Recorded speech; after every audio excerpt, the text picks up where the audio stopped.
we do this is to make sure that they're getting the truth. We are doing that by getting the message out, and we're getting voices going that are saying, "Stop! Don't do this anymore." And I believe that a good part of the brake that's been put on a lot of the genocide right at the moment has been a direct result of the voices of the people saying, "No, no, no, no." Who are these people? They're people who we have finally begun to wake up.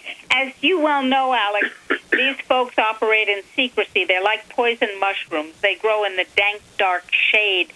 And when you shine the light of both information and reason on them, they wither. Now, do they die? No. They go away, and they come back again through another door. But over and over and over, what you're doing and what we're doing, people like William Lewis, getting the information out there and suing the bastards, has the effect of pushing them back. That's right. That's right. They are bold and run their soft kill operations on us. We have to be bold and have courage and stand up to them. And I want to get into solutions and then phone calls and some other key areas we haven't gotten into yet.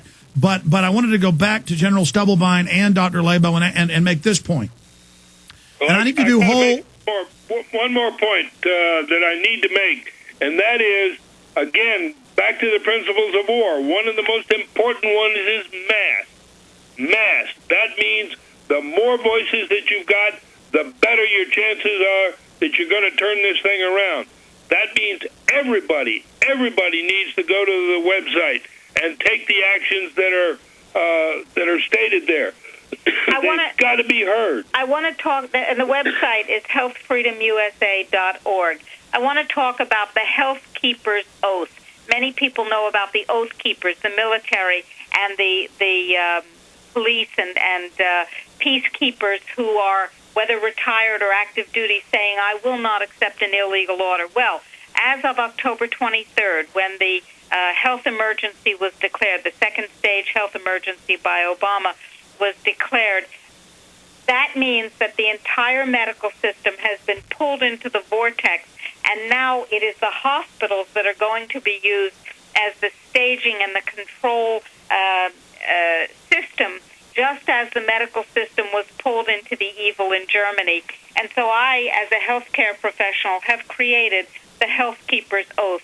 And I am asking you, if you are a health keeper, to go to healthfreedomusa.org and take the Health Keepers Oath, and then share it with your colleagues. If you're not a health keeper, you know health keepers.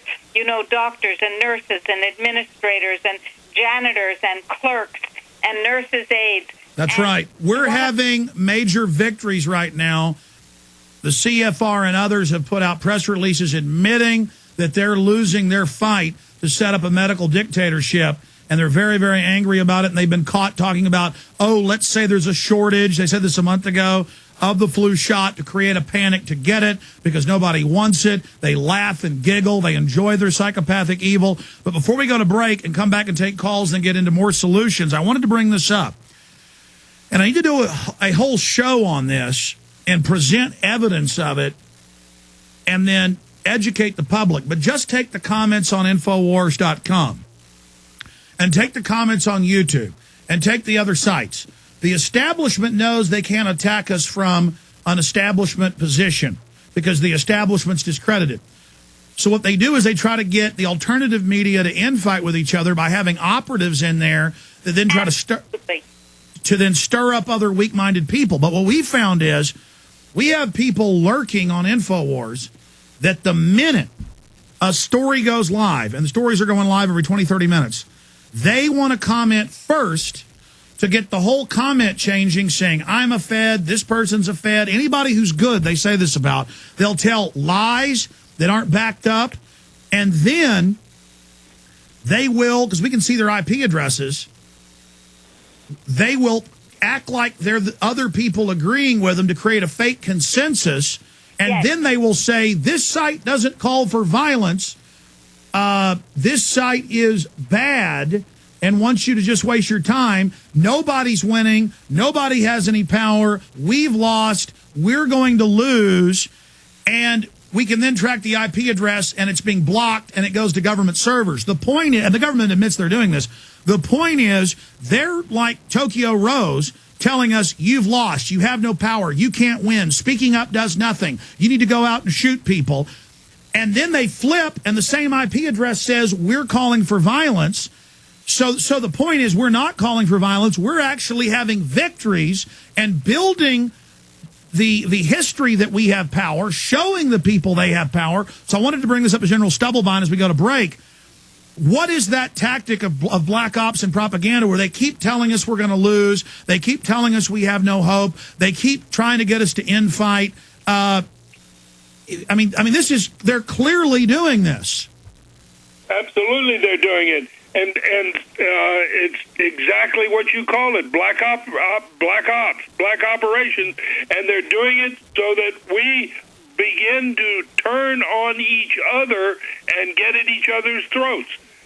You know, the health freedom movement is riddled with people who simply attack one another and tear each other's eyes out instead of accomplishing anything. We, in fact, closed our practice of medicine, drug-free medicine, because we saw that we really had no chance to win if these people continued to dissipate all their energy. And so we decided to take on the health freedom movement. Stay there. Stay there. Got a break. Key. Say no to... Some folks are born made the way to fly. You know, I tend to ignore it when I get death threats. I tend to ignore it when national media attacks me and admits I'm on the White House enemies list, number 24. But we need to address that and point out, in this supposed free country, we're under attack for reading the vaccine drug inserts on air. We're under attack pointing out local news where the Marine Corps and Army are running checkpoints, tasering citizens. That's in the news today. And then when you actually see it's the same IP addresses trying to get people to be violent, or then saying there's no point, none of us can win, we have no power, trying to sap our will when we're having victories, over 70% of the public's refusing it. Most of the doctors in England won't take it or give it. Most of the doctors in Germany won't take it. Major publications are admitting it has cancer viruses and RNA in it. And I almost think these are death throes. I mean, the establishment has the money, has the power. They may win, but they're certainly not dominating, and we're seeing them, by attrition, lose power. We're seeing them stall out. We're seeing them grind into the mud, and we're having victories, but meanwhile, you see the government admitting they've got tens of thousands of paid bloggers and operatives out there putting out disinfo. Going back to General Stubblebine, are you seeing the same thing, that we're making major inroads and they're really screaming bloody murder and freaking out right now? First of all, we are attacked all of the time. Just like you, we're attacked by crazies.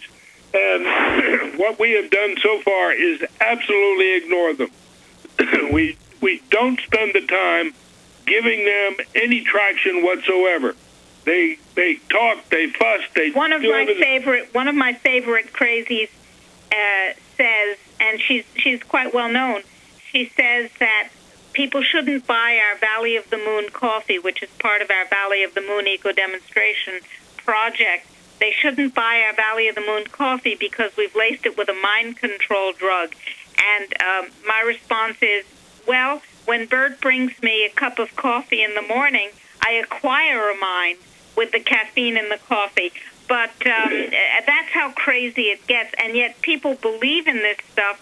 It's like going to a bullfight. People don't go to see the matador's costume. They go for the blood. And so playing to the lowest, basest instincts, the crazies who are stimulated by, and the government employees who are directed by the forces that don't want our pushback, attack you, they attack us, they attack others. But that's what I'm saying. I mean, I never address this, but I think I am going to do some programs where I actually show the proof and then show the government documents, because that shows we're the good guys, that this is happening, that they're coming after us, and that we are effective, and just illustrating that they do wait on the articles to get everyone not discussing protesting or suing like the New York nurses did to stop forced inoculation there.